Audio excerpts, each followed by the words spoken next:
Hey, welcome to class. Today is going to be a lot of fun. We're going to start off with some upper body drills. Strikes to be specific. We're going to be working on elbows and hammer fists. Two of the most powerful families of strikes that we have in our arsenal.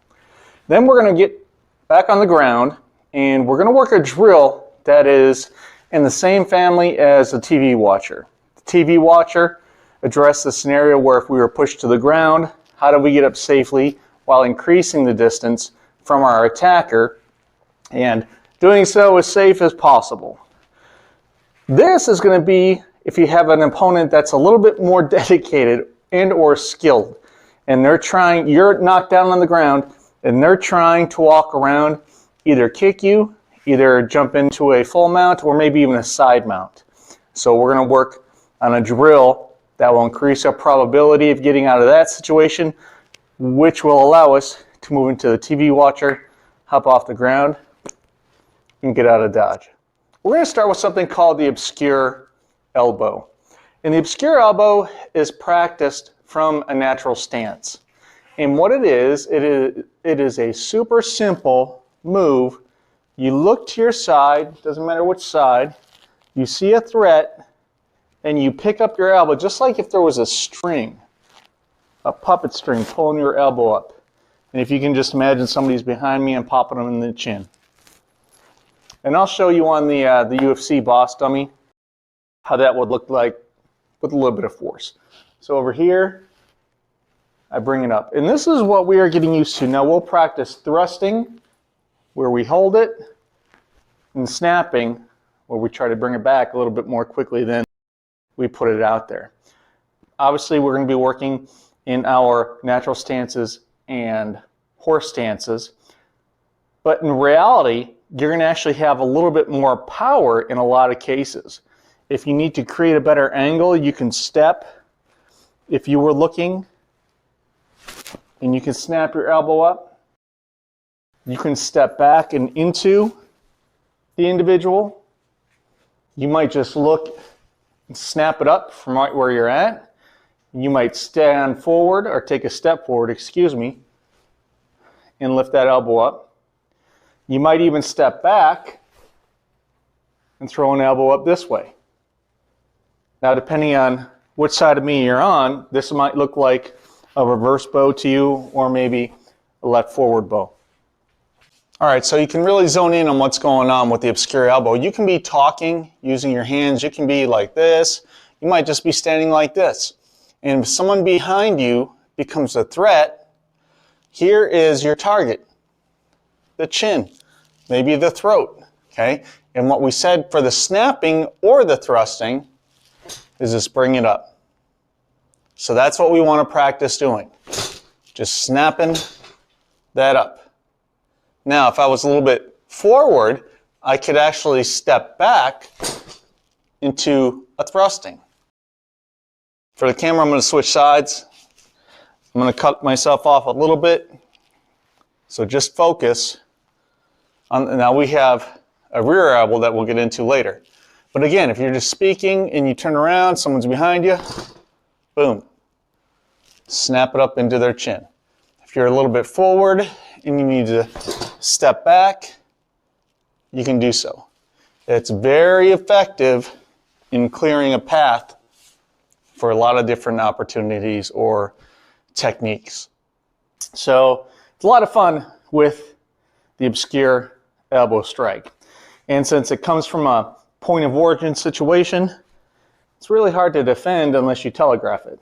So we're going to work with an upward elbow. And an upward elbow is simply hitting somebody in the chin, and I want your hand to come to the outside of your head.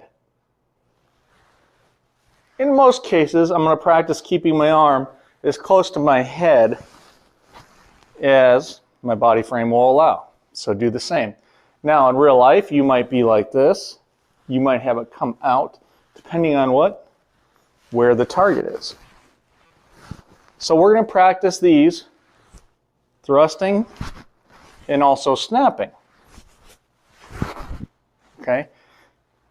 And the upward elbow is just devastating. It's flinch friendly. Okay? So if I step back like this, because I got sucker punched or whatever, and I base out, and I move forward, just that little click underneath someone's chin can send them to the dentist for probably the next 2 years. Follow-up appointments, you know what I'm saying? Or if you're in a tie plum situation, you put the guy in a tie plum, what's the counter to that? He reaches over your hands and presses out, right? And then you grab and you make it seem like you're going to get into this upper grappling match, and then you just come underneath and drop that right to his chin, okay? To do these quick elbow strikes from different grappling positions is incredibly effective and almost always a fight ender on the street. So, elbow strikes. From a natural position, we have obscure elbow, and then from a training horse, we have an upward or vertical elbow. And you can just get used to, and I want you to start these snapping elbows nice and slow, because it seems easy, but a lot of injuries have occurred when beginners try to go too fast, too quickly, or too soon in their training. So just get used to bink, popping it up. And remember that analogy of the string? That's all you're trying to do. You're not loading up a tight fist. You're just popping it. Then if you want to practice the thrusting, hold it 1, 2. Hold it 1, 2. A lot of times when we're doing heavy strikes, you want to stick to your opponent. Okay? So if you come through with a shot, let's say a hammer fist, and you rain down somebody, you want it to stick to the person's, let's say their upper neck area or their back, and have that force reverberate through the body. So there's a time and place for thrusting and time and place for snapping. Which brings us to our 2 different versions of a hammer fist. Hammer fists are practiced from the training horse, and all it is, we're going to just focus on the groin or the bladder area for today. So all I got to do is pop and then bring it back. So a snapping or a thrusting. It's kind of like 1, 2. That's enough to sink that strike into the bad guy, okay? Now, in real life, just like with the elbows, you can take a step forward and drop that hammer fist in there. You can step back and buckle while simultaneously popping that hammer fist back. There's a lot you can do. The forward hammer fist isn't as strong as the rear hammer fist just because of the structure of your hand. The back of your hand, extremely strong. All you have to do is go pound on a kitchen table and you can get a sense of how that feels in your hand. Then you do the same wrapping on, let's say, using the knuckles on that kitchen table, and that's going to start to hurt probably pretty quickly. So, hammer fist is strong. A forward hammer fist means you're using the top of your hand. So what's at risk? Our thumb knuckle, right? That's why we only use it against soft targets, mainly the torso, from the throat down. We're going to start our practice this from more of a natural stance because it's a point of origin type of attack similar to the obscure elbow. And really all it is, it's almost like a pendulum, okay? Same target areas, going to be the groin or the bladder, and you just pop it. So for snapping, almost like a scoop, or thrusting. And then once you start getting or involving your body English into it a little bit, a lot of power can come from it. Now with the regular standard hammer fist or a back hammer fist, you don't have to worry too much about hurting your hand.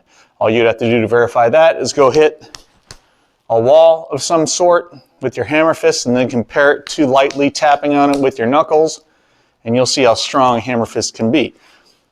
A forward hammer fist is a lot different because you do have to protect your thumb knuckle. Okay? So we only use this on soft targets. That's why we chose the groin and the bladder. And where you will start to see this target avail itself and the weapon choice avail itself is a lot of times when you're in a grappling situation, you might be in a collar tie hookup.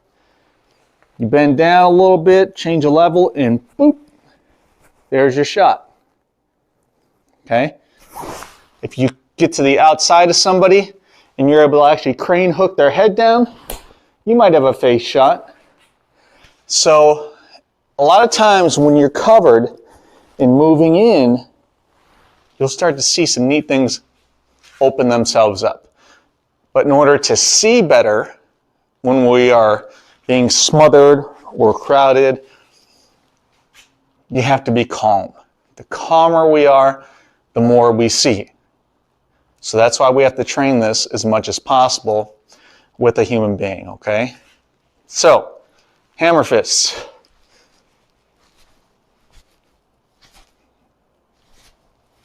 Or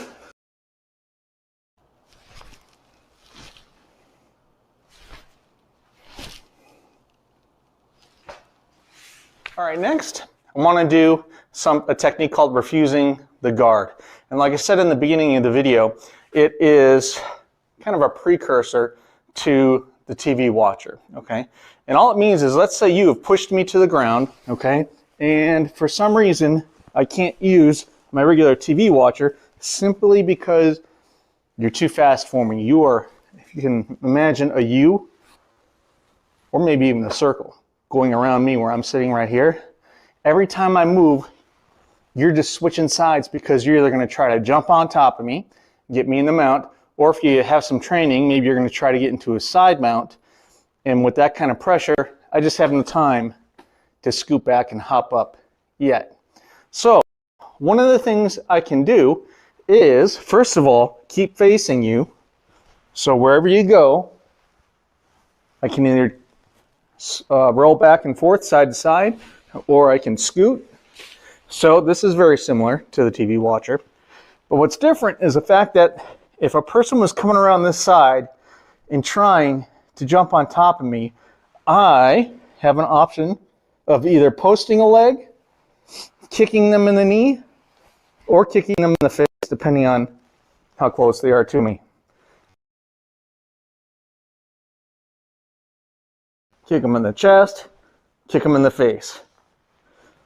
But in the example, they're a little bit quicker than me. So I may have to go from here to here. So practice the drill two different ways. With your hands down, kind of like stabilizers, and with your elbows and your hands a little bit more free. It's a great exercise for the core. And just visualize someone coming around and you're putting your foot right in their chest. Or if you have to, maybe you're kicking. But if you do that enough, that will allow you to move back into the TV watcher, which we trained in a couple weeks ago. Hey everyone, welcome back. In this part of the course, we're going to go over de-escalation, and more specifically using passive de-escalation techniques. And one of the reasons, well, there's two reasons. Let's go two reasons that I want to go over this. Number one is a primal response that most males give when they come under a verbal or a potentially physical assault. That is anger and bravado. And another reason why I want to cover it is because many of you were brought up the same way I was through American Kenpo. And one of the founding sayings that we were taught probably in yellow belt was that whatever the attitude is, so is the response. Or whatever the attitude, so the response. And that is one of the things that sound great in theory, but when you're talking about real adult life, it just isn't the case. We're not teenagers in high school. We are more mature people nowadays. When you have the final say, you should have the confidence to back off. And hopefully I'm going to give you all the tools available for that in this third portion of the course. Now, in a lot of cases, de-escalation is impossible, but it should be your initial goal depending on the situation. As we go through this section, we're going to look at de-escalation in, let's say, 3 different pieces. First of all, we're going to look at physical de-escalation, then we're going to look at verbal de-escalation and our attitude, and then we're going to look at why you really want to employ these tactics when a situation goes down, even if it becomes violent. Now, the first thing that we teach is the passive stance. So once something becomes iffy, you bring your hands up and you're talking to people with your hands. First of all, it's tactically intelligent, okay? You can always pop back.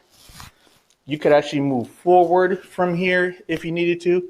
If you did an emergency cover, you could cover up like this. We call this the turtle, by the way, right? I can plead with someone. You can actually feign fear and plead, say, please, don't hurt me. I can't fight. I'm not a fighter. Can we work this out? You can also say from here, please just, I don't want to fight you. Let me help you. You can say these things. And for all of you wanting to hit me with a bat right now and you think I'm not a pussy, they started it, they deserve it. Someone needs to tell them they're an asshole, they're racist, that. You don't have to do that. And I'm going to show you at least 2 videos of world champion fighters in street situations that were caught on cell phone videos, and you'll see exactly what I'm talking about. Now, these people could kick the shit out of me, you, everybody who's watching the seminar right now, okay? But they chose not to. And that is a sense of power and confidence you have when you know you can hurt somebody or defend yourself. You just don't have to. What's the harm? I mean, if you're sitting there talking to somebody like this, and they're drunk, whatever, and you're a trained individual, you're physically fit, you've got all this stuff going for you, right? And this asshole just comes up to you, and let's say they're a good guy having a bad day. That's the way I tend to look at 99.9% of the confrontations I've ever been in and around. It's a good guy having a bad day. Okay? But this person approaches you, and because you're such Billy Badass, you just fucking destroy the guy. His teeth are on the floor. Did you have to do that? What's wrong when you could have just taken your hands like this? Said, whoa, calm down, please. I don't want to fight you. You know, calm down, man. It's okay. It's okay. You can smile. I'm going to show you instructors who do this very well. Instructors different than myself. They're outside of my organization. So you can see from different people that this is a better way to go. When someone's picking a fight with you. Oh, yeah. This is what we do a lot of this stuff. This is fun. I got to tell you a story first. Jim Sewell was one of the Chinatown guys for Bruce's Stews nobody ever heard of because he wasn't out doing seminars and stuff. But he had a friend who was in a bar and drinking, and all of a sudden he got in an argument with some guy. They go outside. The guy throws a punch, he ducks, he hits the guy falls down, hits his head on a planter and dies. This guy who was just sitting at a bar having a drink spent 6 years in prison. Okay, felony manslaughter. So the point of all that shit is you avoid the fight. So you have to learn, there's a few things that people are gonna say. For example, you're gonna say to me, what the hell or what the heck are you looking at, okay? Go ahead. What the hell are you looking at? Angry. What the hell are you looking at? That shirt, man, where'd you get that shirt? Yeah. That's a really cool shirt, I like that. And it stops the whole thing, okay? How about, what's your problem? What's your problem? My dad died last night and I just came in here. My wife left me. I just came in here to, okay. Are you looking at my girl? Are you looking at my girl? Is her name Madeline? Because she sure looks like Madeline. I used to grow up. Is her name Madeline? Is she your girlfriend? God, you're lucky. Let me buy you a drink. That is the one that you have to learn almost as much as learning how to defend yourself. Is to avoid all that bullshit, because you don't want to spend 6 years in prison just because you hit a dude and he falls down and hits his head on a planter. All right? Sir. Verbal jujitsu. Learn it. And just teach your students this stuff. Work with them on it so that they spend a little bit of time learning how to get out of those dumb shit fights that you don't want to get into. All right? Okay. That's great.